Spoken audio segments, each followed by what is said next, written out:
Amém. Graça e paz, boa noite a todos. Nos perdoe mais uma vez. Quero começar esse podcast pedindo perdão por dois motivos: pelo atraso hoje e pelos problemas técnicos da semana passada, que nossos convidados Gustavo e Gabriel, Mobieg, liderança Mobieg, estiveram aqui conosco, mas infelizmente não puderam ter a participação devido a esses problemas. Mas hoje, em nome de Jesus, agora com som, amém? Agora com som. Meus amados, quero aqui já iniciar agradecendo vocês, participar conosco desse terceiro episódio. E nosso convidado de hoje, pastor Jackson Silva, presidente da CIBEG, nossa convenção das igrejas batistas no estado de Goiás, e também pastor da primeira igreja Aparecida de Goiânia, além de ser o primeiro vice-presidente da nossa CIB, da nossa convenção nacional. Bem-vindo, pastor Jackson. Amém, pastor Rodrigo, aqueles que nos assistem também. Para mim é uma alegria muito grande poder estar participando dessa terceira edição do podcast e poder ser bênção, né? Poder discutir aqui assuntos relevantes e abençoar os irmãos que nos assistem, que participam conosco. Amém. Uma alegria. Amém. Que bom. Olha, você que está aí online lá, já compartilha, curte, se inscreva, mande aí para a família, para as igrejas. Participe aqui conosco desse bate-papo. Mande a sua pergunta, amém? Mande a sua pergunta aí. Vamos explorar aqui o pastor Jackson, amém? Amém. Cuidado com essas perguntas. Vamos com calma. Vamos com calma. Bom, o nosso tema de hoje é um tema muito relevante, né, pastor Jackson? Tema importante, contemporâneo, atual, que fala sobre a superficialidade da fé e as suas consequências. Nós trouxemos aqui um texto base, que é Lucas 9, verso 23 e 24, onde fala de renúncia, né? Falamos assim, o texto diz assim: se alguém me quer seguir, renuncie a si mesmo, tome sua cruz cada dia e siga-me, pois quem quiser salvar a sua vida vai perdê-la, e quem perder a sua vida por causa de mim, esse a salvará. Amém? Esse texto fala um pouquinho de renúncia, é um texto base para a gente iniciar esse bate-papo. Amém, pastor? Então, pastor Jacques, superficialidade da fé. O que seria uma fé superficial, já que, vamos direto a esse ponto, o que seria uma fé superficial? Falando de fé, a gente precisa dimensionar a fé pelo menos em duas categorias.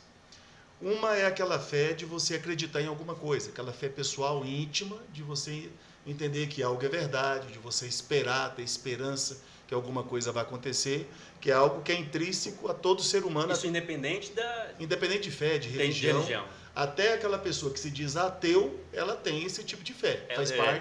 Faz parte da humanidade dela, né? É algo que é intrínseco ao ser humano. A outra questão, quando nós falamos de fé, nós estamos falando de Bíblia, estamos falando de palavra de Deus.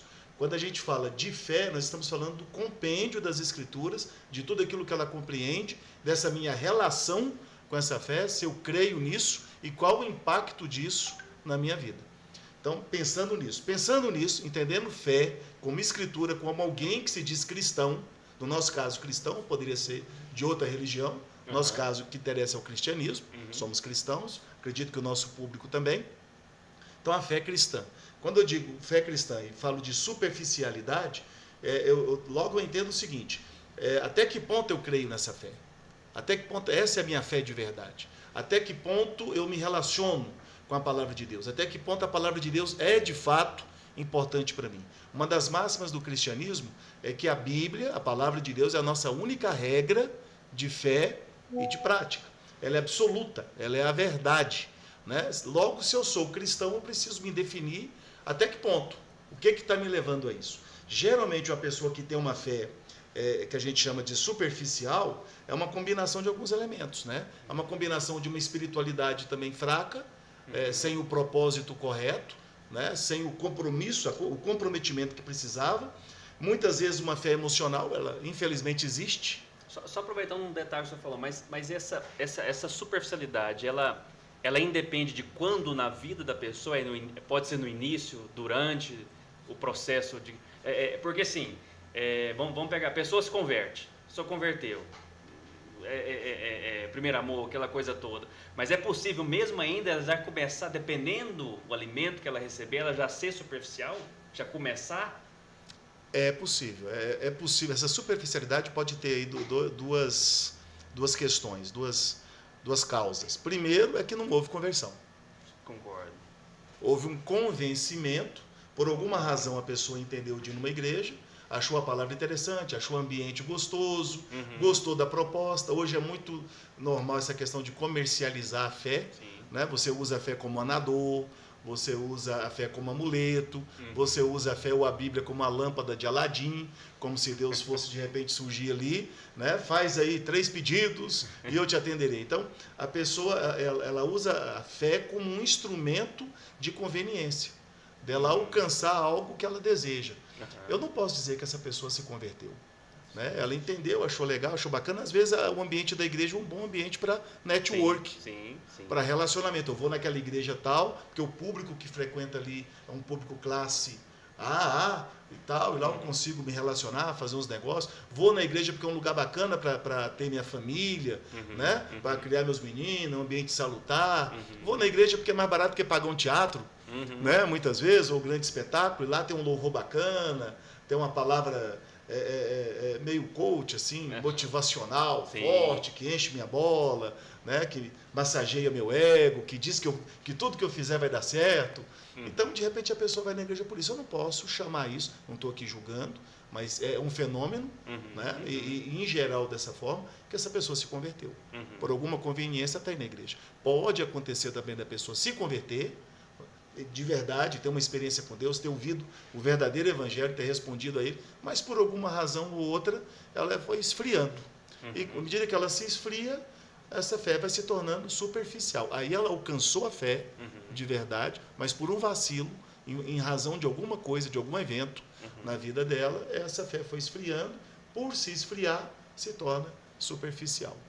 E assim, pastor, isso não é novo, né? Não podemos dizer. Parece que é muito novo, mas não é, né? Isso lá do Éden, né? Isso Adão e Eva que o diga. E de lá o Caim, né? E de lá para cá vem ocorrendo os desdobramentos. Aquele povo que saiu do Egito, no meio do deserto, e que não entrou na terra prometida. Né? E não entrou por quê? Não foram poucos, hein? Não foram poucos, a maioria, né? Aquela geração inteira. Né, pereceu no deserto. Mas em contrapartida, se tudo isso são traços de uma fé superficial, o que seria uma fé autêntica? Uma fé autêntica, ela parte de alguns princípios. Primeiro, qual é a pregação? O que levou ela a essa fé? Então, é a pregação do Evangelho. Uma fé autêntica requer uma pregação do Evangelho autêntico, do Evangelho bíblico, real. Começa certo, a chance de terminar certo é bastante grande. Né? Então, começa com a pregação correta. Uma pessoa que vai à fé, não em busca de conveniências, como nós falamos, de um ambiente legal, de tantas outras coisas, mas uma pessoa que entende, pela pregação do Evangelho, que era pecadora, que Jesus morreu na cruz pelos seus pecados, que ela é salva e que ele tem uma vida nova, uma novidade de vida para ela. Se ela começa a fé dela dessa forma e vai para uma igreja séria, uma igreja que prega, que é compromissada, comprometida com a palavra de Deus, né? Tudo isso vai colaborar, vai contribuir para a formação de uma fé genuína. E ela vai aprendendo a praticar a fé num relacionamento sincero, comprometido com Deus, né? Honesto, um relacionamento honesto, onde ela sabe quem ela é, ela sabe quem Deus é, e ela se dispõe a buscar esse Deus. Mas acho que o senhor falou um negócio, mas acho que esse é um dos problemas, pastor. A pessoa não sabe quem ela é. As pessoas, essa questão de identidade é um problema, né? As pessoas elas não conseguem ter uma identidade, elas não têm a questão da perseverança, a questão da raiz, a questão de valorizar, isso parece que é facilmente abandonado, é facilmente trocado. Essa é uma outra questão que a gente vê com muita tristeza, né? É um fato. As pessoas dão cada vez menos importância à questão da identidade. As pessoas estão cada vez mais confusas em relação a quem são, né? E o que querem da vida, né? E com isso, claro, para onde vão, ou como vão, qual caminho vão escolher para poder buscar, para poder alcançar esse objetivo. A pessoa tem uma identidade incerta, os objetivos dela também são incertos. E se a identidade é incerta, os objetivos é incerta, onde ela vai chegar também. Né? É incerto. É incerto. É o certo. Né? Isso é verdade. O certo. Não podemos. Verdade. Não é um certo ruim, né? É um certo que poderia ser alterado caso ela tivesse uma consciência de fato. Sim, sim. E aí, falando ainda voltando aqui à superficialidade, na visão do senhor, dá para mensurar, dá para dizer assim, algumas coisas, alguns elementos que pode dar início a essa superficialidade? Porque às vezes a pessoa começa, mas depois ela vai, vamos usar uma palavra aqui bonitinha, degringolando, né? Que elementos pode contribuir para essa letargia espiritual aí? Supondo o segundo caso que nós falamos, que seria o ideal de uma conversão genuína, e a pessoa de repente, partindo disso, e a pessoa de repente esfria, pode ser várias coisas. Pode ser um acidente de percurso que aconteça ali, um trauma, né? Uma decepção. Essas coisas podem acontecer, uma doença, a perca de um familiar, de repente, dependendo de como a pessoa vai lidar, o grau de maturidade que ela já tinha, no momento de maturidade de fé, no momento que acontece um incidente na vida dela, ou um acidente, e aí como ela vai responder e como ela vai lidar com isso, se foi uma fé genuína. O ideal, Jesus já disse que no mundo tereis aflições, é que um crente, no momento da sua conversão, ele já seja preparado para enfrentar as dificuldades do dia a dia da vida. Né?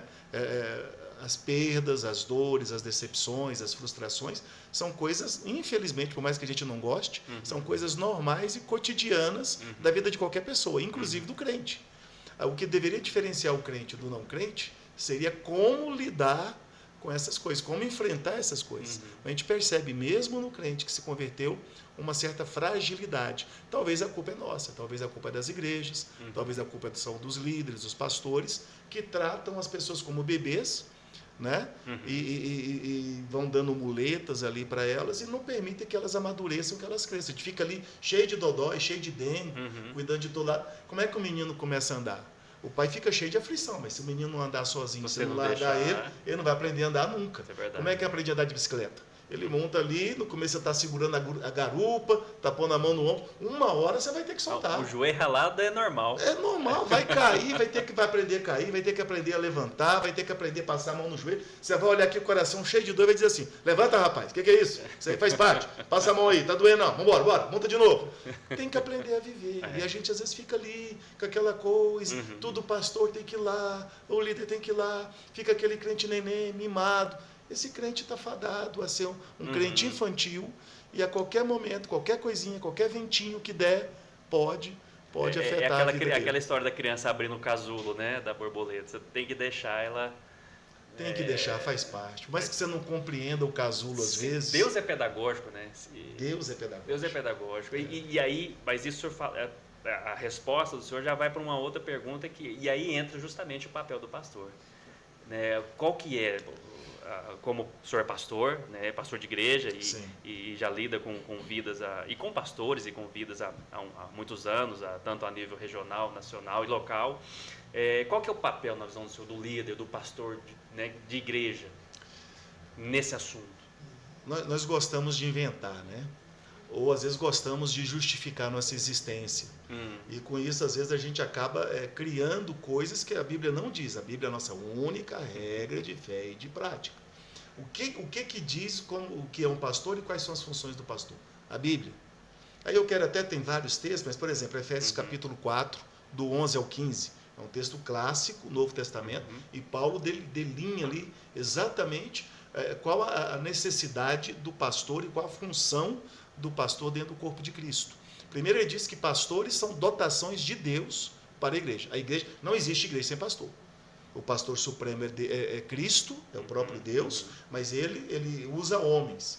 E dentro do corpo, ele escolhe, é ele que escolhe, é ele que diz quem é ele que separa essa pessoa para exercer o pastorado, para apacentar essa igreja, essas ovelhas, como ele escolheu ao longo de toda a história do povo de Deus, seja de Israel, seja da igreja. Sempre Deus escolheu. Sempre tem essa figura. Sempre tem essa figura. Na pessoa de um líder, na pessoa de um profeta, na pessoa de um rei, né? De um juiz, né? E depois na pessoa do Novo Testamento, propriamente dito na função dos pastores, que começou lá com os apóstolos, e de lá para cá vem a função pastoral.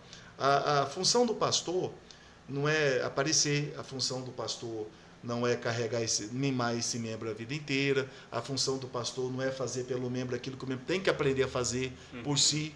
A função do pastor é capacitar a igreja a crescer, a atingir maturidade. É o que está lá no texto de Efésios, capítulo 4, do 11 ao 15. É fazer com que a igreja como um todo, e aí tem pessoas que estão em vários estágios. É isso que eu ia comentar, né? O pastor tem que ver essas doses, né? Ele tem que não são iguais. Exato. Eles não são iguais, não vieram no mesmo time. Cada um tem uma resposta, cada um tem um temperamento, cada um tem uma experiência de vida. Até o time de amadurecimento também, né? Tá? Uns vão rápido, outros nem tanto, alguns quase que de jeito nenhum, né? E o pastor tem que aprender a lidar com esse negócio. E alguns que até dá ré. E tem os que vivem dando ré. É igual aquele negócio de criação de filho. Diz que é melhor, quem cria menino, diz que é melhor puxar do que empurrar. Né? Tem que dizer que você tem que estar puxando ele ali, controlando o tempo todo, porque ele é ligeirinho demais. Mas tem aquele que você tem que estar empurrando a vida inteira. E você tem que estar dosando tudo isso. A função é pregar a mensagem. Foram lá no Atos capítulo 6, a igreja, muito bem intencionada como sempre, foi lá atrás de Pedro e dos apóstolos arrumar mais uma função para eles. Se fossem muitos pastores de hoje, eles iam topar para justificar a existência deles ali no meio do rebanho. Pedro não estava preocupado com isso, não. Pedro sabia quem foi que escolheu, quem foi que ordenou e qual era a função dele, a identidade. Eu estou cobrando uma identidade do membro, mas o pastor, o líder, ele tem consciência da sua identidade, de quem ele é, como crente, quem ele é no rebanho, qual é a função para a qual Deus o instituiu ali no rebanho. É importante que o pastor tenha essa consciência. E ele entender que ele vai pregar a palavra, foi o que Pedro falou, a questão deles era oração e palavra. A palavra no ensino, a palavra na pregação, a palavra no ajudar o membro a aplicar aquela palavra no dia a dia da vida dele. Essa é a função pastoral. Esse é o apacentar. Amém? Então, é papel do pastor orientar esse membro para que esse membro cresça, conheça a palavra, se comprometa com a palavra, interaja com a palavra, para que a palavra possa produzir fruto, possa produzir resultado de crescimento, de maturidade na vida dele. Para que ele não corra o risco de ser neném na fé, fique aí flutuando de vento em vento, de doutrina em doutrina, né? E para que ele amadureça e um dia alcance a estatura do varão perfeito. Essa é a função precípua do pastor, do líder cristão. Exato. Verdade. E tem um texto, eu queria ler ele aqui, está em Filipenses 1, do 15 ao 19. Vou ler ele aqui e comento com o senhor. Ele diz assim, Filipenses 1, 15 ao 19. Estava lendo a semana Filipenses e pensando no podcast, esse texto aqui surge, não é do nada, mas ele surge, né, e achei interessante. Ele diz assim, Paulo, né, falando aos Filipenses: é verdade que alguns pregam Cristo por inveja e rivalidade, mas outros o fazem de boa vontade. Estes o fazem por amor, sabendo que aqui me encontro para a defesa do Evangelho. Aqueles da inveja e da rivalidade, aqueles pregam Cristo por ambição egoísta, sem sinceridade, pensando que me podem causar sofrimento enquanto estou preso. Aí vem o 18. Mas o que importa? O importante é que, de qualquer forma, seja por motivos falsos ou verdadeiros, Cristo está sendo pregado, e por isso me alegro.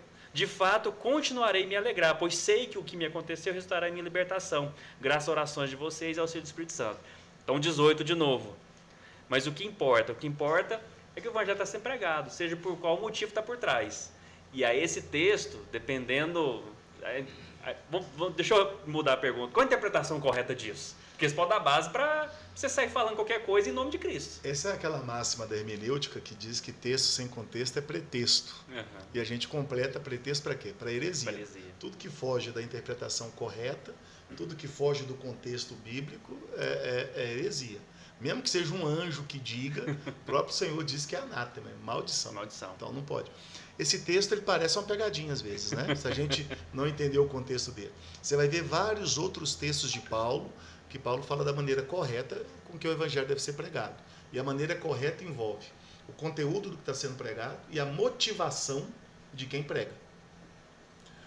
Nesse caso, esse texto é quase que um desabafo de Paulo. Você pega o contexto dele, você pega Paulo escrevendo uma carta da prisão, né? Verdade, sabendo notícias, chegar aos ouvidos dele que tinha um grupo pregando o Evangelho, né? Um grupo que não era muito simpático a ele, que tinha uma certa animosidade, que nutria uma certa animosidade com o apóstolo Paulo, e que esse grupo agora, sabendo da prisão dele, vendo ele preso, impossibilitado, estava tentando tirar proveito da situação para crescer em cima da prisão de Paulo, e eles poderem ganhar mais notoriedade, sim, mais visibilidade, e também conseguir piorar a situação de Paulo e com isso elevar a situação deles. Sim. Então Paulo, num sentido de desabafo, é um texto que só aparece nesse ponto, então não é uma doutrina, é um momento específico da vida de Paulo, com toda uma situação desenhada que ele esclarece, e que ele diz então que naquele momento ele tudo bem, então que preguem dessa forma. Então pregando Cristo, estão tentando me afligir, eu vou ficar afligido com isso não. Você está repetindo o que eu estou falando. Eles estão repetindo o que eu estou falando, eles estão lá mal intencionados, mas sem saber, eles estão pregando o que eu prego. Tudo bem, mas é um desabafo. Paulo não está autorizando, a Bíblia não está autorizando as pessoas usarem do Evangelho como um pretexto, como artimanha para se auto... De motivos... Para denegrir ninguém, para ofender ninguém ou para se autopromover. O Evangelho não. O Evangelho só promove é Cristo. Amém? Só promove Jesus, não promove mais ninguém. Então, há dois casos aí, pelo menos, que pode ilustrar quem são essas pessoas. Primeiro, acredita-se que era um grupo que estava acusando Paulo, um grupo de judeus que não gostavam de Paulo, que estavam na cidade de Roma, que estavam indo até as autoridades em Roma, felizes por Paulo estar preso, que já que ele era proeminente, tinha boa eloquência, era difícil competir com ele, então já que ele estava preso, estavam indo lá para acusá-lo diante das autoridades. E nas acusações, está acusando ele de quê? Não, ele está dizendo aí que tem um Jesus, Filho de Deus, que nasceu, que deu a vida, morreu, ressuscitou, com o sangue dele libertou as pessoas, ele é rei, ele é Senhor. Então estava pregando. Ou poderia ser um outro grupo que também estavam ali querendo liderar a igreja, aparecer, adquirir uma certa proeminência na igreja e aproveitando da prisão de Paulo. Então eles estavam lá, mas não com a motivação de pregar o evangelho, mas com a motivação de se tornarem líderes, de se envaidecerem, de crescerem, aproveitando da prisão de Paulo. Assim, a preocupação com o texto é porque, assim, pastor, um dos entendimentos errados desse texto é achar que qualquer coisa que eu faço, o motivo meu por trás disso como um líder, pastor, vou abrir uma igreja, ele está válido. Se eu estou pregando, está válido. E não é uma chancela para isso, né? Nunca foi. De forma nenhuma. Tem vários outros textos do próprio apóstolo Paulo onde ele contradiz isso. Isso aí é um momento, é aquilo que a gente fala. É o texto que tem que ser avaliado pelo contexto dele. Né? O que está acontecendo naquele momento, com a situação de Paulo e por que ele está dizendo aquela coisa. E aí tem uma máxima muito importante que a gente tem que se lembrar. Não basta fazer o certo, você tem que fazer o certo com a motivação certa, do jeito certo. Amém? Essa frase é ótima. E bem feito. Então, está fazendo a coisa certa, mas a motivação está errada. Está fazendo certo, mas do jeito errado. Quem te autorizou a fazer isso? Então, não dá. A motivação, tudo, quer comais, quer bebais, fazer tudo para a glória de Deus. Vou pregar o evangelho, vou falar de Cristo, o único objetivo é a glória de Deus. Eu quero a salvação do pecador. Sim, mas antes a glória de Deus. Se o pecador se converter, a glória é do Salvador, a glória é de Deus. Amém? Sempre é a glória de Deus. E tem que fazer isso do jeito certo, do jeito que a Bíblia manda fazer. Exato. Com a motivação certa. Porque o Senhor diz, eu sou o Senhor que esquadrinha o coração, prova os pensamentos, para dar a cada um segundo as suas obras. Se a obra for feita fora de Cristo, ela é trapo. A palavra, nem todos entendem o que significa essa palavra, né? Mas a Bíblia diz, depois a pessoa dá uma procuradinha e vê o que diz, chama trapo de imundícia. Então, obras humanas com motivações humanas para Deus não tem valor, nenhum. Tem valor nenhum, exatamente. Não tem uma pergunta aqui, pastor, o senhor conhece o nosso irmão, acho que é evangelista, né? Fábio, evangelista, né? Lá da Cidade Livre, Cidade Livre, evangelista. Eu ia falar de Água, mas acho que é esposa Adriana, nossa vice-líder da DFBEG também. Ele pergunta assim, fé tem que ter raiz. O que a igreja tem feito para criar essas raízes? Eu já trocaria, antes do senhor falar, a igreja pela liderança, né? Ou não? O que o senhor... vamos dizer, então vou repetir o que fala. Fé tem que ter raiz. O que a igreja tem feito para criar essas raízes? Pois esse ser humano, assim, a humanidade, alguns também dizem que é cíclico, né?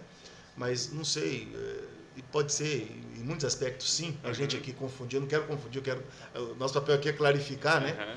Mas a gente tem uma sociedade hoje que, não sei se você vai entrar nisso mais na frente, aquela questão da sociedade líquida, né? E desse fenômeno da pós-modernidade, desse pessoal cada vez mais alienado, descompromissado, descomprometido, raso. Não é que a pessoa tem uma fé rasa, é que ela é rasa. Ela é rasa no coração dela, ela é rasa no entendimento dela, ela é rasa na consciência dela, ela é rasa nas convicções dela. E se ela é rasa, ela não vai ter raiz. Então, como pastor, hoje eu tenho que entender com quem que eu estou lidando. Claro que no meio disso tudo, isso não é genérico. Tem pessoas diferentes. Mas a grande maioria é assim. E há uma propensão muito grande dessa galera mais nova, dos jovens e tudo, né? E não é preconceito aqui de jeito nenhum, é uma análise científica, né? Isso é sociologia, né? Que é mais solto. E eles não gostam, inclusive, de vínculo. Muitos jovens de hoje não querem ter carro, não querem ter casa, eles não querem ter esse compromisso. Eles alugam, entendeu? Tem mais aplicativo. Tem aplicativo, muitos não querem tirar a habilitação. Menino de 15 anos, 10 anos na nossa época, sonho era chegar a 18 anos para tirar carteira, para dirigir. Pastor Léo dirigia caminhão, era menor de idade. Aí, Pastor Léo, pois é. Eu dirigia, não vou falar. Então, o sonho da gente era essas coisas. Hoje não, você chega no... Você quer tirar a carteira? Não, quer ser youtuber, quer ser gamer. E uma profissão assim mais tranquila, que não exige muito, que ele pode fazer em casa, quem sabe deitado, né? Mas que não vai exigir muito dele, que não tem aquele compromisso, aquela responsabilidade. Isso gera essa superficialidade. Então, a liderança, a igreja, tem que estar antenada, tem que estar atenta a essa realidade, a esse fenômeno e aprender a lidar. E a pessoa, quando vai para a igreja, ela tem que entender que a igreja é um lugar de raízes. A fé, o cristianismo, é um lugar de raízes. Eu tenho umas manias, eu corto cabelo no mesmo cara a vida inteira. Eu levo o carro, só se o cara morrer, mas eu levo o cara no mesmo mecânico a vida inteira. Eu vou no mesmo dentista, né? Eu já saio assim, tá tudo teleguiado, já sabe para onde tem que ir, tudo, é a vida inteira. Eu gosto disso. Né? Eu sou casado com a mesma mulher tem 29 anos, graças a Deus. Né? Eu nasci batista independente. Eu nasci cristão batista da nossa denominação. Nasci batista independente, congreguei a vida inteira na igreja que eu fui, que eu namorei, casei, fui para o seminário, formei, fui ordenado. Só saí de lá por um chamado de Deus para uma outra igreja nossa. Né? Batista dependente, por força de ser pastor. Se eu não fosse pastor, eu estaria lá até hoje e ia morrer lá. Lá nunca teve problema. Sempre teve problema. Onde tem gente, lá no meio dos discípulos de Jesus, tinha problema. Né? Teve grupos de discípulos de Jesus que abandonaram, deixaram. Chegou no ponto, Jesus virou para aquele grupo mais seleto e falou assim: vocês não querem também não? Né? E até Pedro falou assim: o negócio aqui tá difícil, essa palavra disso é dura. Não sei se eu aguento, não. O negócio aqui tá ardendo. Né? Jesus, se você quiser ir, Jesus nunca obrigou ninguém. Né? Ninguém é obrigado. Mas a pessoa que vem, ela tem que ter essa convicção de que ela vai ter que criar raízes. Né? A Bíblia é um livro de raízes. A fé cristã é uma fé de raízes. E a igreja, a liderança, precisa instruir os novos que estão chegando ali a essa consciência, né? E a essa atitude, essa nova atitude. Lá fora não era assim, mas aqui a fé cristã exige, né, essa raiz. Amém? Sim, essa firmeza, essa concretude, né, tem que acontecer. E se ela não acontece dentro, ela não vai ter reflexo fora.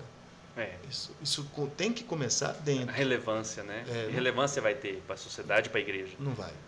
É um devocional nosso, né? De alguns anos atrás. Exato. Porque você vai conhecer o fruto. Você vai conhecer a árvore pelo fruto. O povo está muito preocupado com o dom, mas o fruto, ele é o que testifica. Né? É o fruto que testifica. Dom, um texto aqui, não quero criar polêmica, mas foi Jesus... Esse pessoal que está atrás das câmeras adora polêmica. Pois é. Eles, né? Não é eles que estão... Mas foi Jesus que disse. Ele falou o seguinte: naquele dia, alguns virão até mim e vão dizer: olha, em teu nome, nós falamos novas línguas, nós expulsamos demônios, nós fizemos e acontecemos. E ele vai dizer assim: apartai-vos de mim, malditos, porque não vos conheço. Isso é dom? Isso é dom. Dom tem a ver com fazer. Fruto tem a ver com ser. E só vai entrar no céu quem é. Quem é. Muita gente faz e não vai para o céu. Muita gente faz e não é. Só vai entrar no céu quem é. E fruto testifica de quem é. Fruto testifica de ser. De ser. Todos que são, fazem. Mas nem todos que fazem, são. É o fruto... a palavra já diz, né? Pelo fruto conhecerei, mas assim, é o fruto que é o diferencial. Tudo bem que tem gente que está aí atrás de dom, né? Só serve a oração do fulano, ele tem fé na fé do fulano, né? Só serve aquela revelação, aquela profecia. Carona, né? Exato, é fé na fé do outro. Ele não tem a fé própria, né? Mas o fruto é aquilo que a pessoa fala, rapaz, que camarada é diferente. Tem alguma coisa especial nele. O fruto é isso, onde fala que o exemplo arrasta, está no fruto, não é no dom, correto? É isso mesmo? A palavra convence, mas o exemplo arrasta. A pessoa te ouve um dia, te ouve 2, mas quando ela passa a te conhecer, ela vai decidir se ela continua te ouvindo ou não. Né? Porque aí as suas atitudes, quem você é, seu testemunho de vida, é que vai determinar quem você é de verdade. Aquela máxima de comer 1 quilo de sal é para justamente ver se o fruto permanece, não é o dom. E essas pessoas ligeirinhas de hoje têm que aprender um pouquinho disso, dessa paciência, de andar um pouquinho mais, de avaliar um pouquinho mais, antes de sair tomando conclusões, né? E dizendo isso ou aquilo. Não, calma, espera o fruto primeiro. E o fruto tem a estação dele, né? Não é qualquer hora, ele tem as estações dele. Nem sempre você chega na estação do fruto. Se for jabuticaba, é uma vez por ano. Pois é. Então, como é que você vai saber se o pé é de jabuticaba ou não? Ela pode ter cara de jabuticaba, mas você chega lá, ela deu acerola, não é jabuticaba. Ela deu carambola, não é jabuticaba. Então tem cara de igreja, tem cara de crente, mas que fruto que está dando? Né? Se não for aquele fruto digno de arrependimento que Jesus diz, é qualquer outra coisa, menos igreja, menos crente. Exato. É o que mais tem. Então as árvores hoje, assim, né, com as carinhas, né, de fruto mesmo. A gente tem que lembrar de João 15, né? Você quer ser podado ou cortado? Pois é. Se for uma figueira estéril, vai ser cortado. Se o fruto for fraudulento, vai ser cortado. Aí é outra coisa. Aí que o pastor é aquela história de ficar lá de engano. Se é crente, vai ser podado. E Deus não tem dó do facão nem da tesoura. Entendeu? Você já viu uma videira, como é que chama? Parreira. Né? Quando acaba ali que você vai podar ela, só fica o toquinho, você pensa, morreu, acabou. Sobra nada. E às vezes o Senhor faz aquilo com a gente, vai lá e arranca tudo. Você está todo bonitão, cheio de negócio, cheio de... que esparramou o galho para tudo quanto é lado, tal. Aí ele falou, rapaz, está na hora aqui de eu dar uma limpeza, não sei, você não está muito legal não, se eu não fizer isso aqui, você não vai longe. Vem lá com o facãozão dele, sem dó nem piedade. Entendeu? Porque isso é pro seu bem. Mete o facão no você. Não vai ter mais fruto aí. Eu vou chegar para Jesus e falar, Senhor, faz isso que não, você está errado, é o diabo, é não sei o quê. Não, é o Senhor podando o cara. E se eu entrar no meio, eu levo as facãozadas também. Você põe só a mão, você... Tem que aprender a ter discernimento, né? E compreender essas coisas. Eu sou podado toda hora. E podar dói. Eu já vi um crente assim, Senhor, me poda. Né? Muito difícil essa oração, mas devia orar. E pedir para ser podado. Porque é podando que gera crescimento. E depois que poda tudo, da próxima vez que ela vingar, como é que ela vai ser? Muito mais forte, muito mais viçosa, muito mais bonita e vai produzir muito mais. Mas isso aí, essa oração, Davi fez uma oração semelhante. Quando ele fala assim, vê se há em mim algum caminho mau, às vezes a gente fala assim porque é bonito, mas eu estou preparado para ouvir a resposta, que é uma pergunta, né? Vê se há em mim algum caminho mau. Aí eu estou preparado para a resposta de Deus? E se eu ouvir a resposta dele, eu estou preparado para o próximo passo, que é mudar então o que ele te mostrar? É aí que está aquilo que nós falamos lá no início, a questão do crente superficial ou não. É a questão da experiência com Deus. E aí, por exemplo, você tem aqui, nós não falamos naquela hora, mas, por exemplo, os meninos que nasceram na igreja. Eu penso que nasceu na igreja, é filho de crente, é crentinho. Não é. Não é. Neném, crente, menino, criança, não é anjinho. Não existe anjinho, não. É tudo gente. Davi disse, em pecado, fui gerado no ventre da minha mãe. Nasceu pecador. Entendeu? Ele enfia o dedo no olho do outro. Ele mente. Entendeu? Ele manipula, né? Ele apronta e põe a culpa no outro. Menino, é ser humano. Todo o potencial do pecado está ali. Tá ali. Ele vai precisar, em algum momento da vida dele, ter uma experiência de conversão. Ele foi apresentado na igreja, por que você não batiza? Você não batiza porque você entende que ele não teve experiência de conversão. Então, para ser batizado, ele tem que ter uma experiência de conversão visível, nítida, contundente, para que ele possa, de fato, batizar. Batismo não salva, mas é para aqueles que são salvos, que passaram pela experiência de novo nascimento, de conversão, de transformação, de dentro para fora, né? E a gente precisa trabalhar. E se essa pessoa que se converteu, ela tem que ser ensinada a ter a relação dela com Deus. Não é tudo, pastor, ora por mim. Eu oro por alguma coisa. Tem coisa que ela tem que orar por ela. Amém? Ela tem que aprender a orar. Não é crente 6 horas.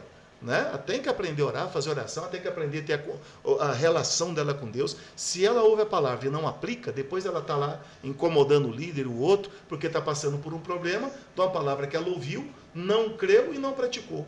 Vai dar problema. Entendeu? Então ela tem que aprender a ser responsável com aquilo que ela está ouvindo. A Bíblia diz assim, quem muito é dado, muito lhe é cobrado. Eu digo para as pessoas, era melhor se eu não estivesse aqui no culto hoje ouvindo essa pregação. Porque se você ouvir essa pregação, tomar ela e colocar em prática, bênção. Se você ouvir essa pregação e não colocar em prática, você vai ser cobrado por ela. E amanhã se der um chute, der um problema na sua vida, você não vai poder dizer que não foi orientado. Exato. Entendeu? E as pessoas brincam muito com isso. Né? Se vitimizam demais, né? Escoram demais, né? São mimadas demais, e aí essa pessoa não vai ter raiz, não vai produzir fruto, não vai ter experiência com Deus. É uma pessoa que vai estar constantemente em risco, como se estivesse correndo de venda ao lado de um abismo. É o que muitos crentes fazem hoje. E isso é tão sério, pastor, que quando nós falamos lá do papel do líder, e aí a pergunta do Fábio também tem a ver com o que a igreja faz, o que o pastor faz, que o pastor, ele se ele não tiver esse chamado mesmo pastoral, ele não tiver esse discernimento, ele pode contribuir negativamente. Dessa questão da compreensão do pastor de quem ele tem que entender quem é que ele serve. O pastor serve a Deus. Ele não serve à igreja ou as pessoas à vontade das pessoas. Ele serve à vontade de Deus. E servindo à vontade de Deus é aplicar a vontade de Deus na vida do rebanho, na vida da igreja. Servindo a Deus, ele cuida da igreja. Mas quem é a igreja? Quem é a ovelha? Quem quer ser cuidado? Quem aceita esse cuidado? Se a pessoa não se coloca sob esse cuidado, fica difícil. Então o pastor tem que, senão ele vira refém da igreja, vira refém das pessoas, fica refém de ser simpático, fica refém de ser uma pessoa legal, fica refém do conceito que as pessoas vão fazer dele, e aí ele desconecta do conceito que Deus precisa ter dele, que é o que vale, que é o que importa, e é quem ele serve de verdade. Quando o pastor tem essa consciência, dificilmente ele não vai agradar todo mundo, não. Ele vai agradar a Deus, então ele vai desagradar muita gente. Mas se ele tem essa consciência, dificilmente ele vai falhar na função dele. Sei que nós já falamos aqui, variavelmente, nas falas aqui do senhor e tudo mais, mas uma fé superficial, qual a consequência disso na vida da pessoa? Apesar que a gente já, de uma forma geral aqui, a gente deu uma...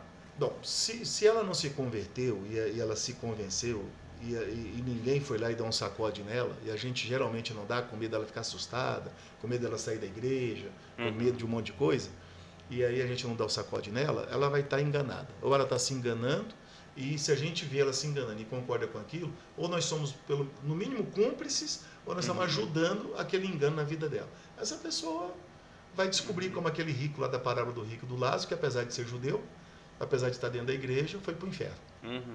E vai estar pedindo para alguém molhar lá com uma gotinha de água na língua dele, e não vai acontecer. Né? A outra coisa é a pessoa que foi, às vezes até teve uma experiência e converteu, mas não adquiriu uma solidez, não adquiriu uma firmeza, aí vai entrar naquela questão, perde ou não perde a salvação? Né? Nós somos da linha de que perde. Né? Jesus não abre mão de ninguém, mas o livre-arbítrio, ninguém fica se não quiser. Né? Porque tinha 10 virgens, as 10 eram virgens, 5 tinham azeite, 5 não tinham. Né? Ele fala lá, o que vencer, ele está falando o que vencer para quem? Para o mundo? Não tem lógica, ele está falando para a igreja. As cartas, as 7 cartas são para igrejas, 7 igrejas, isso é para crente. Né? Ele está dizendo para os crentes, se você ficar firme, se você prevalecer, se você permanecer, se você tiver resiliência, se a sua casa foi edificada na rocha, se você verificar seus alicerces, que é aquela oração introspectiva, se você verificar seus alicerces, suas bases, se você não deixar minar, se você não deixar a ferrugem penetrar, se você não se entregar para o desânimo, você vai vencer. Amém? E a Bíblia diz que nós em Cristo, lá em Romanos 8, somos mais que vencedores. Amém? Então, mais do que batalhas, mais do que lutas, mais do que problemas, mas nós temos mais do que uma vitória também nos aguardando. Então, o crente tem que ter essa consciência. Crente é homem de guerra. Não é molenga, não. Exato. Entendeu? É para quem está disposto. Somos salvos pela graça, mas a caminhada, a jornada cristã não é de graça. Ela custa. Sim. E ela dói, ela exige. O crente tem que ter couro grosso, tem que estar preparado para isso. Mas eu acho que uma coisa, pastor, que infelizmente contribui para esse pensamento, essa fé superficial, é um desses ismos aí que para mim um dos maiores problemas é o relativismo. A sua verdade, a minha verdade, e isso às vezes vai entrando na igreja. Já entrou.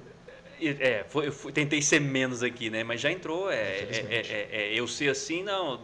É o Deus me ama, é aquele negócio todo. É o evangelho self-service, isso me serve, isso não. Eu vou pegar essa parte, essa não. É um medo muito grande que se a liderança não abrir o olho e as próximas gerações, eu não sei aonde pode chegar. Que Cristo volte logo, mas porque isso é um grande problema. Igual você falou, já entrou nas igrejas. Pois é, mas é justamente esse prazo aí é para aqueles que querem ter oportunidade e aqueles que parecem, mas não são também, ir depurando. Então, é essa peneira que o Senhor vai passando na igreja dele, que muita gente nem se dá conta, né?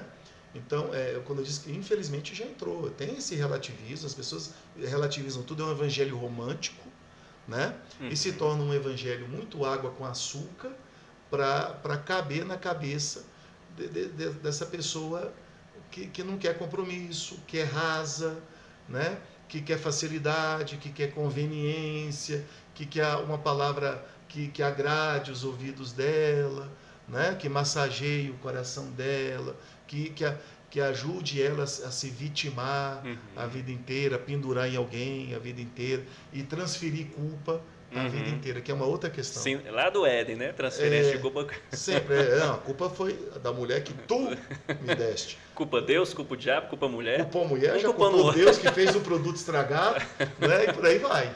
Então, olha a capacidade do homem. E até hoje vai. Até hoje. Quando o cara desvia, sai da igreja, ele está culpando quem?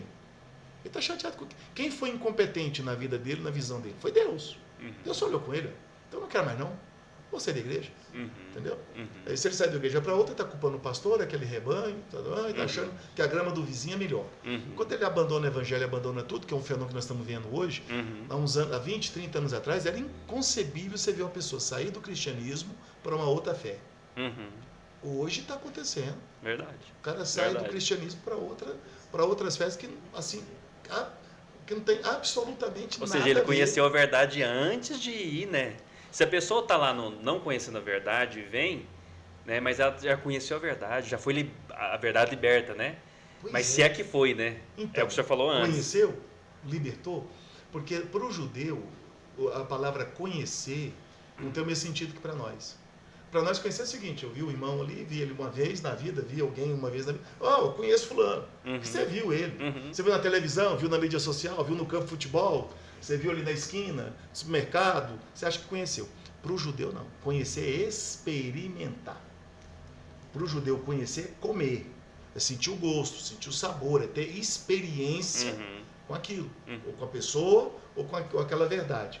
Conhecer a verdade não é ir lá na igreja, ouvir alguém pregar, abrir a Bíblia, ler uns textinhos, ler uns salmos, né? E tal, e sentir uns arrepios, enche o olho de lágrima, umas oração forte, e a pessoa está toda comovida. Não, isso não é conhecer, não.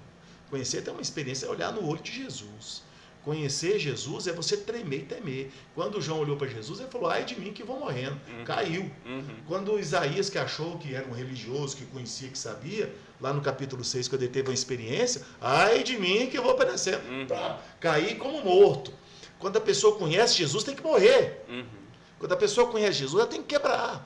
E quando ele chega na presença dele, Jesus já fala para ele, tira a sandalinha do seu pé. O negócio aqui comigo é diferente. O lugar que você está não é o que você costuma andar, não. Amém? Eu não faço parte da sua galera, não. Tira a sandalinha do seu pé. O lugar que você está pisando é santo. Amém? O que eu estou te apresentando aqui, a experiência que você vai ter aqui, o chamado que você vai ter aqui, é santo. É totalmente diferente, é sobrenatural. Foge de tudo aquilo que você pensa, acha, sabe, pensou que sabia. É outra história, é um outro nível. Está disposto? Está disposto. Se não está, volta. Amém? Então as pessoas vão, não tiram a sandalinha do pé, as pessoas não quebrantam, as pessoas não se abrem, elas não morrem. Se não morre, não vai nascer de novo. Se não esvazia, não vai encher. Então ela entra e sai do mesmo jeito, até pior. Porque ela sai pior, porque ela vai dizer, quando ela sai, que ela já conhece, que ela já foi crente, que ela conhece a Bíblia. Quando você vai pregar para ela, ela acha que sabe mais do que você. Entendeu? E que ela teve uma experiência lá e decepcionou. Antes ela não tivesse nunca pisado numa igreja. Antes ela nunca tivesse lido Bíblia nenhuma. Antes nunca ninguém tivesse falado de Jesus para ela. Para o dia que falasse, tivesse o impacto que precisa ter de verdade. Né? Então, geralmente, às vezes a gente faz uma vacina contra o evangelho nas pessoas. A gente dá essa dosezinha mal feita de evangelho, em vez da pessoa se converter, ela imuniza. Ela cria anticorpos contra o evangelho. Aí quando o evangelho de verdade chega, ela está imunizada, ela está resistente, não vai quebrantar.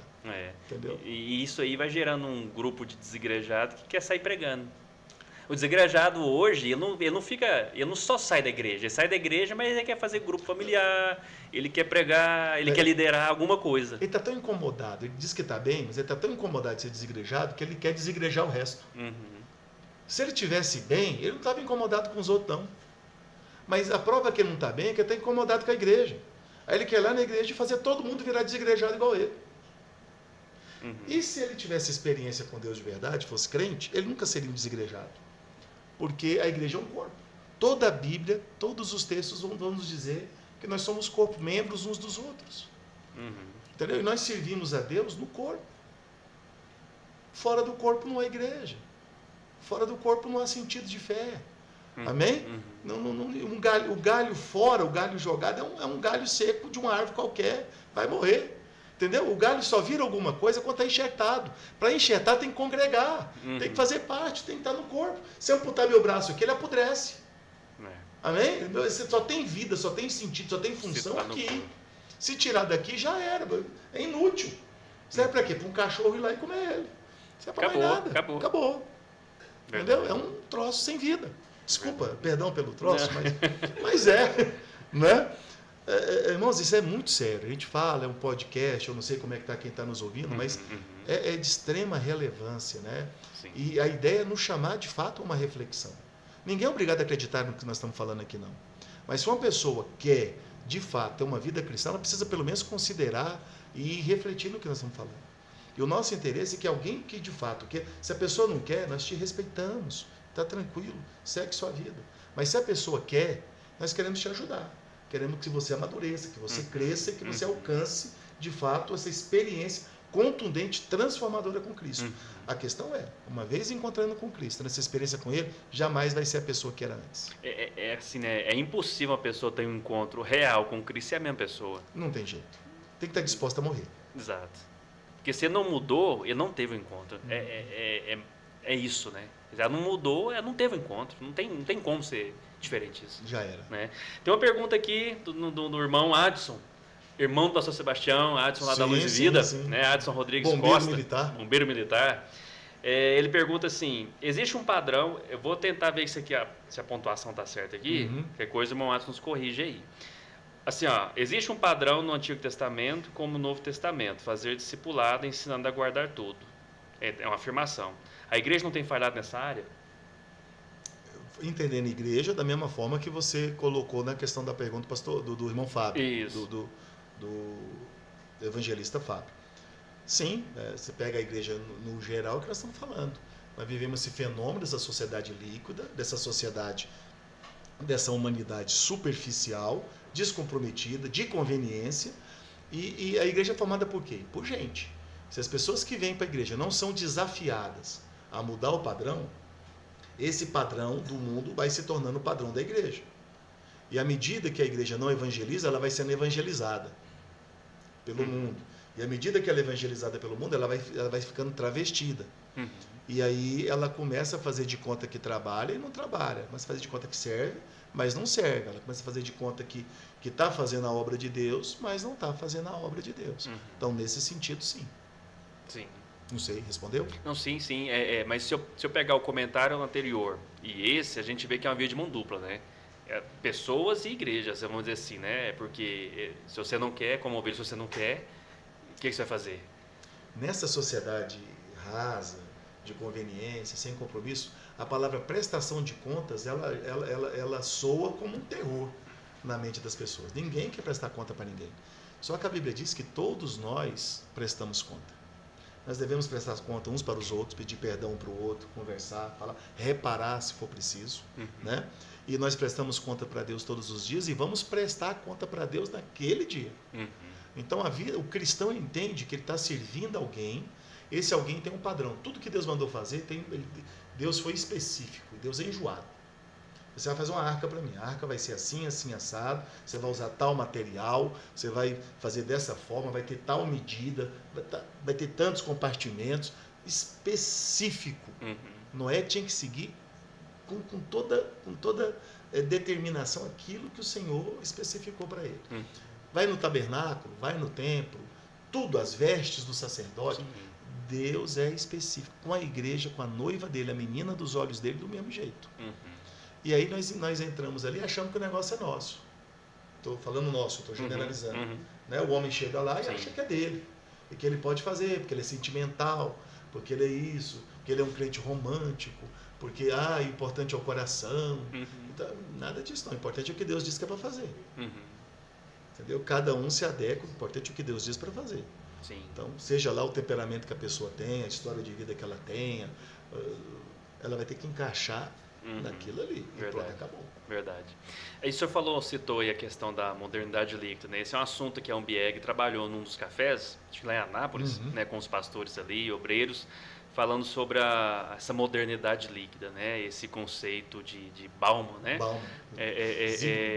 O que isso polonês. Tem a ver? O que seria isso? O que isso tem a ver com a igreja hoje? Esse Bauman aí, um judeu polonês, né? Faleceu em 63, se não me engano. Ele participou ali no momento da Segunda Guerra, teve que sair, era filho de judeus, o pai era judeu mesmo, ele até se separou ali da comunhão com o pai em função disso, ele se tornou antissemita, né? Coisa estranha. Se mudou para a União Soviética, se tornou membro do Partido Comunista, né? Entrou para o exército, fez parte da inteligência, né, soviética, a inteligência também polonesa, que era aliada ali, já tinha problema com a Ucrânia naquela época, né, e tantas outras coisas. E depois ele estuda sociologia, depois ele sai, ele é demitido do exército por causa do pai, e ele vai ser professor, dá aula até em Tel Aviv, né, que ele não gostava, né, e sai de lá não gostando menos ainda, cuspindo no prato que comeu. Não era um cara muito bem resolvido, não. Mas ele fez uma leitura interessante, uma leitura de uma realidade. Já naquela época, início do século XX, até meados do século XX, para a gente ver que esse fenômeno não é novo. Né? Então, o mundo já tinha entrado naquela questão da pós-modernidade, que é mais filosófica, mas ele olhou a questão, quando ele fala de modernidade líquida, ele está falando do aspecto prático da coisa, como a coisa se aplica ali no dia a dia, na vivência das pessoas, das relações, das pessoas cada vez mais fragilizadas, cada vez mais mutantes, né? E cada vez mais descompromissadas. Então, essas pessoas que mudam muito rápido, que não se apegam a nada e não se apegam nem nas próprias relações. Você vê isso na família, você vê isso nos casamentos hoje, nas relações de pais e filhos, inclusive na dele, né?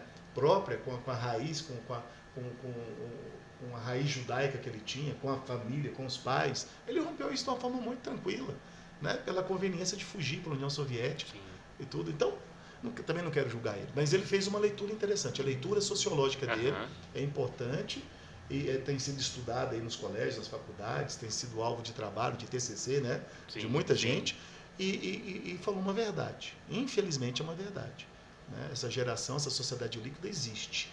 E o problema é que estão querendo transformar a fé cristã, estão querendo transformar o evangelho em líquido. E o evangelho é sólido. A vida com Deus é rocha. É sólida, é bruta, entendeu? Não tem nada de líquida, não desvia, não vai para um lado, não vai para o outro, não tem conveniência, é reta. É um caminho estreito e ninguém vai largar. É uma porta estreita, ninguém vai largar. É o critério de Deus e ele não quer saber da ideia de ninguém. Ele não chegou, pastor Jacó, qual a sua sugestão? Não tem sugestão nenhuma. É assim, pronto. Pastor Gapito, é assim, pronto. Irmão Adson, irmão Fábio, fulano, ciclano, é desse jeito. Acabou, não tem conversa. Uhum. Ele não está pedindo sugestão, está dizendo como que é. Então, não existe liquidez no Evangelho, não existe liquidez na vida cristã, não existe liquidez na igreja. Se tem alguns modelos por aí líquidos, é qualquer outra coisa, menos igreja, menos Evangelho, menos vida cristã. Amém? O problema é que as pessoas, assim, de uma forma irresponsável, têm a mania de se apropriar de coisas que são maiores do que elas, e de que elas não são donas e não pagaram o preço por aquilo. Vai lá e diz que é igreja, vai lá e diz que é pastor, vai lá e faz o uso da Bíblia, vai lá e se atreve a mudar textos da Bíblia que discordou do que está na Bíblia. Então, peraí, faz outra coisa para você não é criativo, não. Escreve outro livro, funda outro trem aí, põe outro nome nesse negócio, né? Mas não, tem que pegar a igreja, tem que pegar a Bíblia, tem que pegar a fé cristã. Isso não é dele. Isso é muito mais antigo do que a humanidade. Precede tudo. Ela é antes de tudo, ela não está desatualizada, ela não tem que ser ressignificada. Amém? Ela é antes de tudo e acima de tudo e será depois de tudo. Quando tudo passar, ela permanecerá, palavra de Deus. E mais, só permanecerão quem estiverem firmados nela. Fora dela, nada permanece. E aí, então não tem liquidez, ela é sólida, ela é rígida, e é por isso que eu posso confiar nela. Se ela mudasse, eu não podia confiar, eu não podia ter fé, eu não podia ter esperança. Amém? Quando a Bíblia fala que o nosso Deus é fiel, é porque ele não é homem para mentir, nem filho de homem para arrepender. É porque ele não muda. O que ele disse lá atrás, ele diz hoje e vai dizer até o fim, porque ele é Deus. Amém? Ele não tem ideia, ele sabe, ele tem razão, e é Deus. Pronto, acabou. Se eu não crer nele dessa forma, ele não é Deus, é alguma coisa, é um guru, né? É um mestre, é um negócio, mas não é Deus. É outra coisa. Se ele for Deus, ele é absoluto. E absoluto não é líquido. Eu não sei que dificuldade, né? Mas as pessoas estão com problema com isso, pastor, com coisas absolutas. As pessoas querem coisa relativa hoje. E aí, igual o senhor voltando aqui que nós falamos, né, repetindo, mas isso já está dentro da igreja. O relativo, Deus é absoluto, a Bíblia é absoluta, a palavra é absoluta, né? E as pessoas existe uma geração cada vez mais afoita com esse assunto que não aceita isso. Afoita, me perdoa sem querer ofender ninguém, afoita, irresponsável, irreverente, atrevida, usurpadora, que se mete a mexer em coisas que ela não entende. Que se mete a mexer em coisas que não são delas, que se mete a mexer em coisas que transcendem toda a mentalidade dela, todo o conceito dela, toda a capacidade dela e de quem quer que seja, em coisas imexíveis. Isso é muito atrevimento. Sim. Muito atrevimento. É quase um furto, um roubo. Entendeu? Você saquear um trem que você não tem direito, que não é seu. Exato. Né? De querer ir lá, pôr a mão, mexer, deturpar, alterar, adulterar. Né? Você pegar o que está ali estabelecido e mexer naquilo, você está adulterando. Aquilo não é aquilo mais. No momento que você mexe e adultera, aquilo deixou de ser aquilo. Passa a ser outra coisa. Né? Então eles podiam ser mais criativos e um pouco mais descolados, já que querem ser, e botar outros nomes. Entendeu? Porque a Bíblia é Bíblia e pronto, acabou. Pronto, acabou. Exatamente. Tem muitas essas coisas na internet, né, mesmo assim, que tem um carro indo passando pelo trilho, aí você coloca o carro assim, minha opinião, aí vem um trem, a Bíblia, ela atropela aquilo ali e vai embora. A sua opinião, né, igual você falou, Jacques, o que você acha? Não tem isso. A minha opinião se dobra. Eu deixo de ter opinião para conhecer a verdade. Mas isso as pessoas não querem, pastor. Pois é. Isso é que as pessoas não querem. Eu conheci a verdade me libertou das minhas opiniões. Eu conheci a verdade é o texto base lá atrás, a renúncia. Quer vir? Se alguém quer vir, não é obrigado. Se, olha como Jesus é educado e é claro. Se alguém quiser vir após mim, e é depois dele. Se você vai depois dele, é que você está seguindo ele. Ele é o modelo. Entendeu? Se alguém quiser vir após mim, negue-se a si mesmo. Primeira condição. Negou a si mesmo, não tem mais opinião, você não acha mais nada. Entendeu? Você não sabe de nada. Você vai começar do zero. Você não é dono de nada. Não é dono de nada. Eu sou empresário, minha conta é de bilhões. Eu não sei. Joia, você vai ter que ser humilde. Você vai ter que aprender a ser o menor no meio de todos. Ser servo de todos. Amém? Você vai ter que baixar a bola. Servo inútil. Servo inútil. Vai ter que baixar a bola. Vai ter que ser liberto. Negue-se a si mesmo. Vai ter que tomar a sua cruz, porque vai ter preço. Vai doer. Já carregou uma cruz? pedaço de pau nas suas costas, você com o lombo pelado, aquela quina, aquele troço, aquelas farpas, o peso, e aquilo te castigando, tome a sua cruz. E é todo dia, tem direito de largar não. É todo dia. Amém? E segue-me. Essa é a proposta. Ele não mentiu para ninguém não. Não enganou ninguém. Não disse que ia ser diferente. Não disse que ia ser um ramalhete de flores. Não, é cruz. É negar a si mesmo. Ele não falou, vem, eu vou te ouvir, vamos bater um papo. O jovem rico. O jovem rico é um exemplo tremendo. Eu falo desse cara todo santo dia. Né? Ele encontra com Jesus, a Bíblia diz que Jesus olhou para ele e amou ele. Deus ama todo mundo. Amar é uma coisa, concordar é outra. Jesus bateu o olho dele, amou ele. Amor, Deus ama, amor. Aí chegou lá e conversou. Jesus bateu a real para ele. Conhecendo o coração dele, Jesus não engana ninguém. O evangelho na lata. Né? Aí o jovem rico, não, é difícil demais. Não, aí fala assim. Nesse ponto até queria, mas nesse jeito aí não, aí ficou complicado. É o self-service. Esse preço. Eu queria um self-service, eu queria um negocinho mais light. Mais bacana. Eu já sou um cara tão bom. Aquela história, fulano é tão bom, só falta vir para a igreja. Então não vem não. Não tem ninguém bom não, rapaz. Ninguém presta. Tá todo mundo alistado lá para ir para o inferno.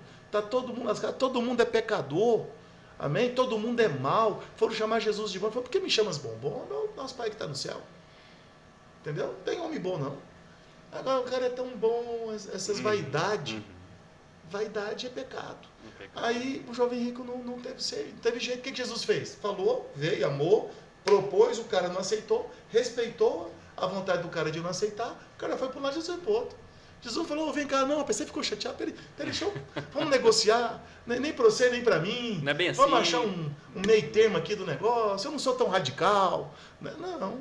Jesus continuou, né? Continuou, não quer, infelizmente, ele não quis. Eu amo ele, queria que ele tivesse vindo, mas ele não quis, eu respeito. Foi eu que dei o livre-arbítrio para ele. O que eu faço não volta. Ideia dele, ele vai usar como ele quiser, mesmo que seja para mal. Exato. Tanto é que teve outro rico ali, e um rico ladrão, que foi totalmente contrário, né? O Zaqueu. A riqueza não subiu, a riqueza financeira material daquele homem não supriu o coração dele. Não cegou o entendimento dele. Né?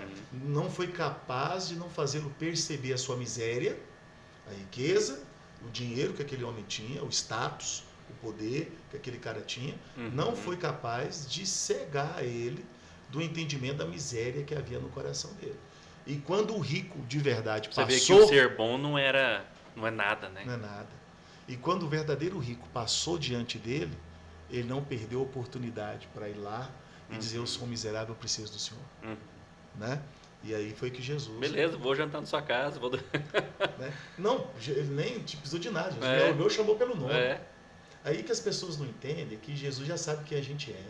Não vem engrossando a voz, fazendo onda, fazendo jeito, ele se impressiona. Ele já sabe quem a gente é, conhece pelo nome. E ele já tinha um plano. Entendeu? Amém. Aí quando ele bateu, ô Zaqueu, vai cair árvore. Nem precisava descer. Quem eu? Você me conhece? No meio daquela multidão toda? Jesus já conhecia. Jesus conhecia a intenção do coração dele. Sabia o que levou ele a estar ali. Então, ele nos conhece. Quando a gente vem com a farinha, ele já está com a padaria pronta. Ele é Deus. Ele é Deus. E a gente acha que impressiona. Maravilha. Oh, Deus, graças te dou. Né? Faz de conta. É, verdade. Amém, meus amados? Olha só, estamos caminhando para o final. Se tiver mais alguma pergunta, aproveite aí e mande aqui para nós. Rapaz, eu tô achando ruim terminar esse negócio. Eu já quero, se deixar, fazer uma vigília aqui. Vamos até... Pastor, o grande homem de Deus chamado A.W. Tozer, eu me esqueci o A.W., mas é o Tozer que eu conheci. Porque a gente só chama de A.W. Tozer, é uma abreviatura dos dois nomes dele lá, os nomezinhos difíceis. Mas ele escreveu um livro com esse assunto de fé superficial. Aí tem um comentário breve que fala assim, do livro dele. Fé superficial é um termo que se refere à apatia espiritual e ao risco de enfraquecer a fé em Deus. O livro Os Perigos de uma Fé Superficial, de A.W. Tozer, alerta os cristãos sobre esses riscos e exorta-os a permanecerem alertas e a não se acomodarem. O que a gente está falando aqui. Ele fala aqui, de acordo com Tozer, a ameaça da fé superficial é tão significativa que os cristãos devem priorizar a libertação da letargia espiritual. Ele também identifica questões que limitam o viver em Cristo e estimulam o conhecimento do Senhor. Esse aqui é bem mesmo assim, um resumo do que a gente está falando. Mas eu quis colocar esse aqui e trazer aqui para a gente estar caminhando para o final, para reforçar, pastor, e deixar o senhor comentar sobre isso aí, a gravidade que é isso. A gravidade, a importância desse assunto.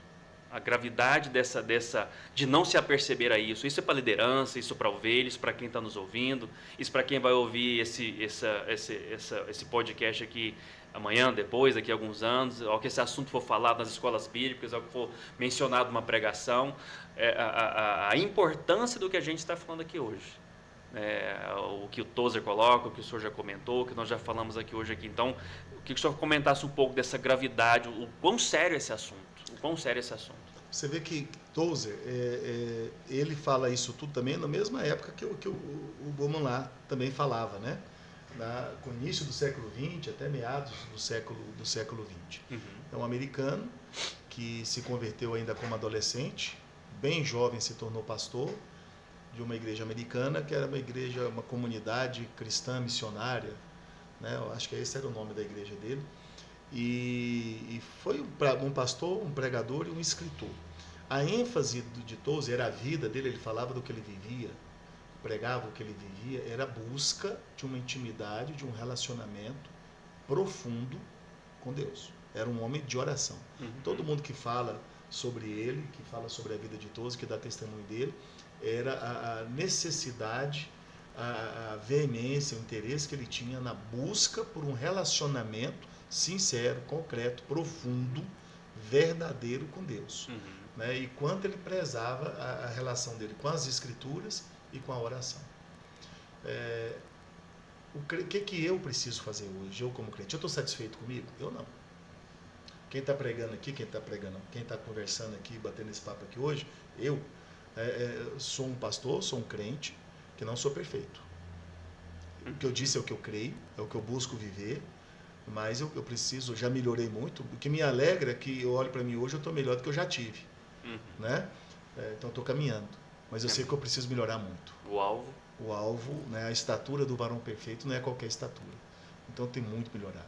Não estou satisfeito com a minha vida de oração. Eu oro, mas eu posso melhorar. Uhum. Né? Eu não estou satisfeito com a minha relação com Deus. Todo dia Deus me assusta. Todo dia que eu me relaciono com Ele, a questão é cair aos pés dEle, entendeu? E pensar que vou morrer. Porque Deus me assusta. A grandeza dEle, o poder dEle. A gente acostumou a olhar para Deus como uma coisa. Deus virou um conceito. Na cabeça dos crentes de hoje, até de muitos pregadores, pastores, Deus é um conceito. E olha que nós corremos o risco disso. A gente vai acostumando com o sagrado, que o sagrado vai deixando de nos tocar, vai deixando de nos sensibilizar. A gente para de tirar a sandália. Para de tirar a sandália. A gente começa a achar, bater nas costas, achar que a gente é alguma coisa, até ele deixando de se... Deus vai deixando de ser uma pessoa, um ser, de ser Deus, e vai se tornando um conceito, uma prática, um hábito, ou às vezes um ofício. Um ofício, é o ofício. Meu ofício é ser pastor, pregar, dirigir o culto. Você vai ficando mecânico. Eu lembro o primeiro batismo que eu fiz. Quase morri do coração. Meu coração nasceu pela boca. Eu estava mais nervoso que eu estava sendo batizado. pela situação. Primeiro casamento que eu fiz. Aí uns anos depois eu falei assim, gente, eu vou batizar. Normal. Quer dizer, eu estava emocionado, feliz de estar batizando, mas não tinha aquela euforia. Eu falei, Deus, não. Assim não. Vou preparar um sermão. A coisa que eu mais tenho medo é comprar livro de esboço. Não compro. Não é porque eu estou problema do esboço, eu não confio em mim. Vai que eu gosto. Daqui a pouco eu paro de preparar a palavra e vou começar a ficar. E hoje, para piorar, tem a inteligência artificial, né? Eu pego uma quentinha, já está pronta ali, fast food, alguém já preparou, eu só vou lá e prego. Então, gente, eu sou humano. A carne é um negócio sério. Né? Então a gente vai se acostumando com o sagrado. E perdemos a perspectiva de Deus e do que deve ser essa nossa relação com Deus. E se eu perco, como é que eu ensino?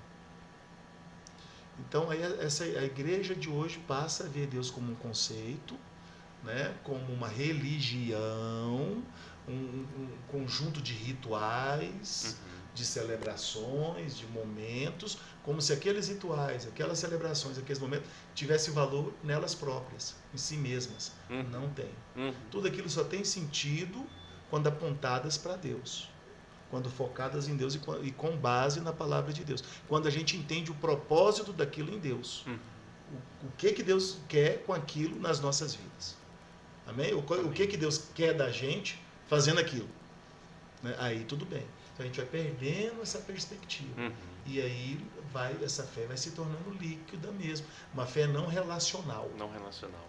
E as pessoas hoje querem chegar, não sei na sua igreja, na igreja pastora, talvez as pessoas querem chegar depois que o culto começa e sair antes que o culto termina.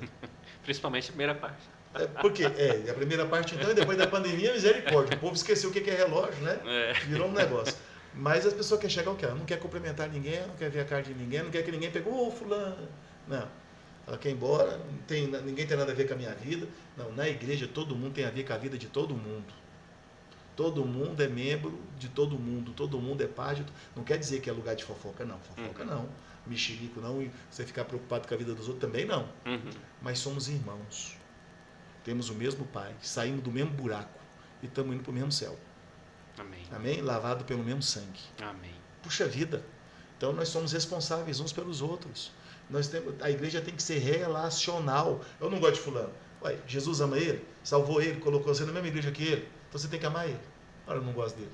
Entendeu? Tem que aprender a gostar. Você não gosta não? Você mata você mesmo, você tira a sandália do seu pé e aprende a amar o irmão e gostar dele. Ele é indigesto. Você não é não? Ou você é uma florzinha de Jesus? Duvido. Entendeu? Então, assim, todo mundo é difícil. Se relacionar comigo não é fácil. Você me vê no podcast, que legal. Vai comer um quilo de sal comigo. O treino não é fácil não. Entendeu? É difícil. Então, você relacionar com quem gosta, não? Você vai relacionar com a igreja do Senhor. Você ama o Senhor e pronto. E aí aprender a relacionar com Deus.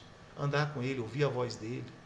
Aí ele diz, as minhas ovelhas ouvem a minha voz. Tem gente que nunca ouviu a voz de Deus.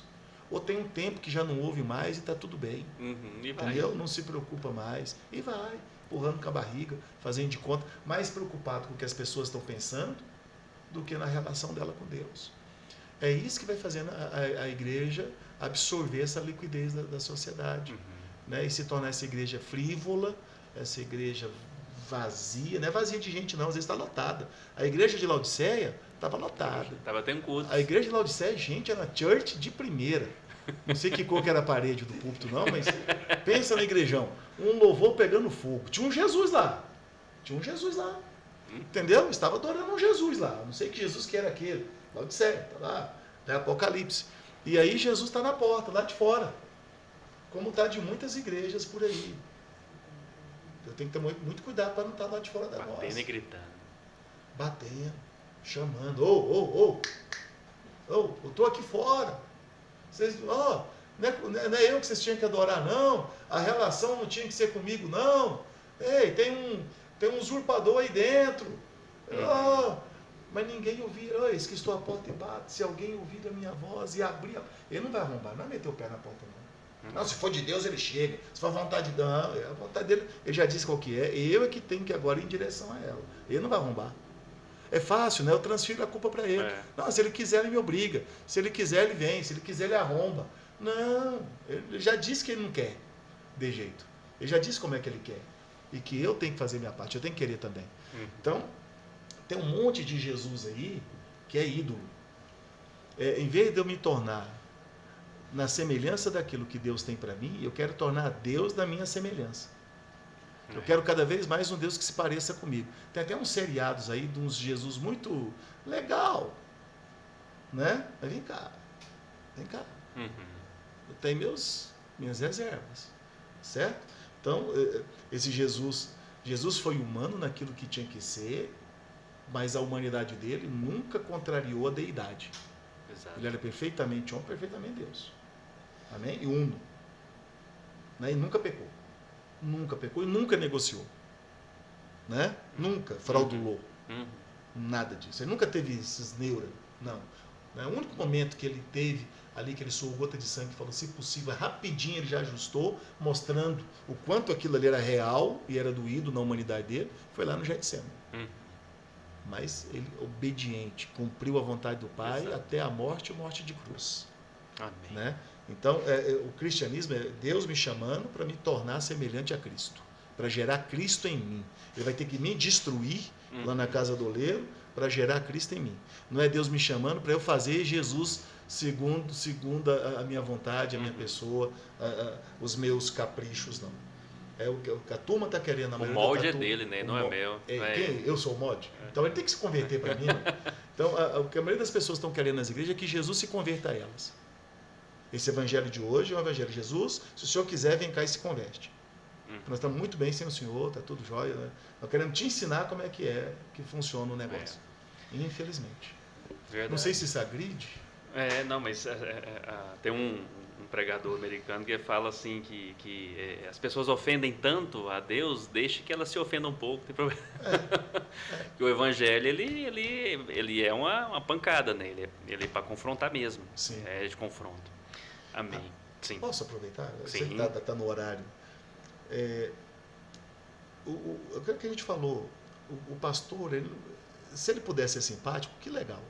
E em muitos momentos vai ser mesmo, normal, puxa vida. Ainda mais se está em família, claro que vai ser. Família que eu digo, a igreja, são irmãos, vai ser. Mas ele não está ali para isso não. Se quiser ofender, para consertar, é o que eu falei do facão, da poda. E às vezes o facão que Deus vai usar vai ser o pastor. Entendeu? Vai ser o irmão do lado. Deus usa pessoas para tratar com pessoas. Então ele vai ter que usar, e a pessoa vai ter que estar pronta a cumprir esse propósito aí. Eu ia dizer outra coisa aqui que fugiu, enfiei essa aqui no meio e fugiu. Se eu lembrar aqui antes de você falar amém, eu ainda falo. Mas esses são os cuidados que a gente precisa ter. Sim. Né? Servir de fato. Mas tem um texto que diz, né, não me recordo aonde agora, que fala que a tristeza segundo Deus, né, opera. Então você tem tristeza que não é ruim. Vai operar arrependimento, vai operar a conversão. Se eu estou sendo confrontado se é segundo meu Deus, pecado, o que eu ia dizer é isso. Você vai ao culto, é para ser confrontado. Você vai na escola dominical, é para ser confrontado. Você vai abrir a Bíblia aqui lá no seu devocional diário, na sua casa, é para ser confrontado. Primeira experiência minha com a Bíblia, e tem sido ela até hoje, é surra. Eu me converti lendo Bíblia. Se você ler, você fica doido. Aí alguém me ensinou, você chega na sua casa, faz uma oração, abre lá em Mateus, começa a ler do capítulo 1, 2, 3, até onde você dá conta, para, mas tem que ler entendendo, refletindo. Marca, amanhã você pega onde você parou, continua. Gente, eu nunca apanhei tanto na minha vida. Eu fechava a Bíblia, eu estava arrebentado, todo doído, porque Deus bateu sem dó, né? E Deus não tem dó, viu? De ninguém. Então, essa palavra dó não é de Deus. Apanhei. Então, se alguém vai no culto, se alguém vai na igreja, vai na escola dominical e está chateadinho porque doeu, é para doer mesmo. Porque se não doer, não quebra. Se não doer, não conserta. Se não doer, não mata. Se não morrer, não vive. Entendeu? Se não doer, não tem conversão. Não tem mudança. Fica na zona de conforto. É os paradoxos. A matemática de Deus que é totalmente diferente da nossa. Tem que perder para ganhar. O menor é maior. O menor é maior. O menos é mais. Aí vai. Então, amém. Essa é a questão. Amém. Maravilha, maravilha. Tem mais alguma pergunta antes da gente encerrar? Amém. Que maravilha. Muito bom essa conversa. Espero que os irmãos possam ter sido edificados. Amém. E para mim foi muito importante o assunto e muito obrigado pela participação, pastor. E aí eu quero deixar aqui para o senhor falar mais duas coisas. Considerações finais e aquele convite. Eu sei que o senhor tem um convite aí para fazer, dia 22. Sim, verdade. Né? Por favor. Amém. Primeiro, eu que agradeço, né, a oportunidade. Para mim foi um grande privilégio a gente poder estar junto. Estar junto aqui com o pastor Rodrigo Agapito, junto com a equipe aqui da Igreja Palavra da Vida, né, que cedia o podcast.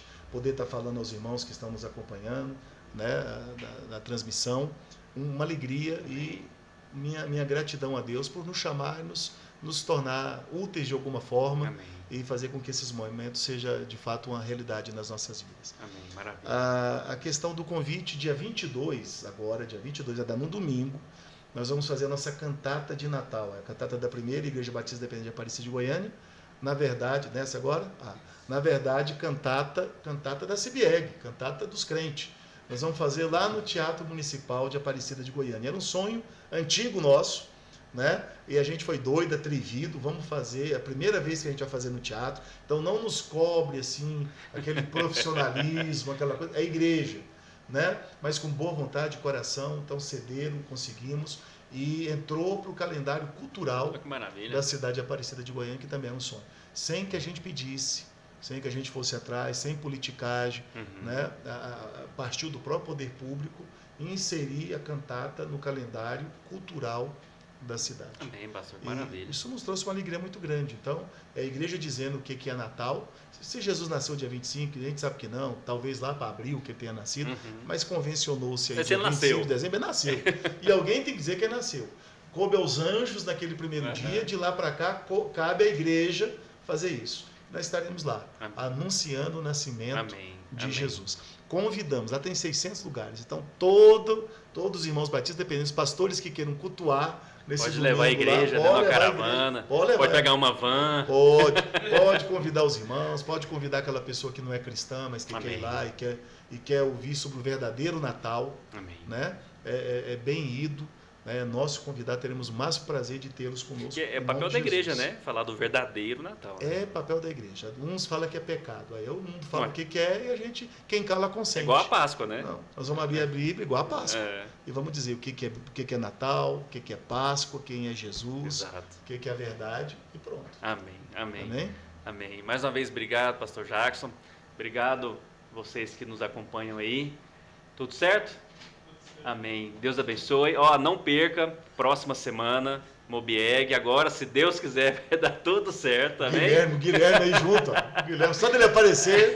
Funcionou tudo. Acho que foi a camisa ali do Vila ali. Esse é o pastor Milton. Achei que era o Milton quando eu cheguei. Verdade. Amém. Um abraço a todos. Deus abençoe.